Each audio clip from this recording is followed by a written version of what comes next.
similar to many of the other Casios in this price range, you're getting pretty standard features. It comes with obviously a time display that can be displayed in either 12 or 24-hour format. You're getting an hourly chime, which I actually really like. Kind of reminds you of the passing of time in case you get distracted easily like I do. You're getting an alarm, which is really useful as well, and then a stopwatch. And then this one has, you can see, illuminator blazoned across it. So it has a electroluminescent backlight, which is another huge improvement over the F91W. So good feature set as well. Nothing, unusual for a Casio watch in this price range, but yeah, all the necessities are there. So now what I want to do is kind of compare this to the F91W a little bit. And the first thing I think you can notice is that the size is a much larger size than the F91W. This is still way smaller, I think, than most G-Shocks that are out there. So it's not a large watch by any means. But I mean, on my wrist, I have a 7.5-inch wrist. On my wrist, I feel like the F91W kind of wears like a kid's watch. It's really small, and that's part of the appeal to it. So that's one of the other differences. So the F91W, it's so small and light, I literally would not even remember if I had a watch on. That's how unobtrusive it was.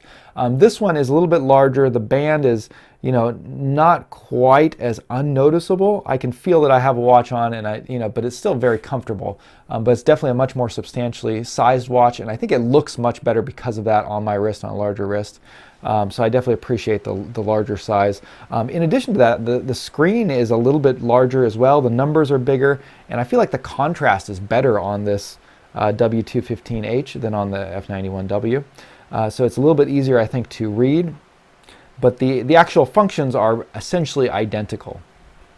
You're getting the same 3-button functions. One of the biggest differences between this one and the F91W, and probably one of the things that I hated the most about the F91W, was the light.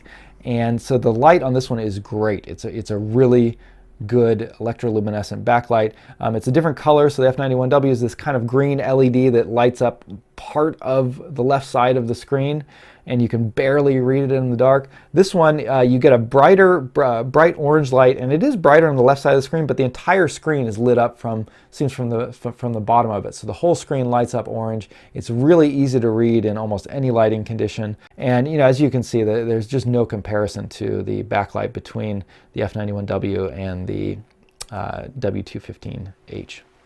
The W215H's backlight, I think it is even comparable to Timex's Indiglo. And if you put the two of them head together, I think the Indiglo is a little bit more even lighting. It's maybe a little bit cooler color. I like the blue on the Indiglo. But as far as ease of readability and brightness, they're pretty comparable. And so that's, I think, a great compliment to Casio to be able to put that good of a light in a watch in this price range. Again, for me, I was able to get it on Japanese Amazon for about $15, which I think is an amazing price.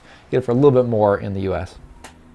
And that really addresses, I think, most of the complaints I had about the F91W. Having a bigger size, having a better backlight, and then, yeah, I think the style is something that I also appreciate. The F91W, it's got that kind of cool retro charm that so many people love, but I didn't particularly think it was the best looking watch. I felt like this W215H does look nicer.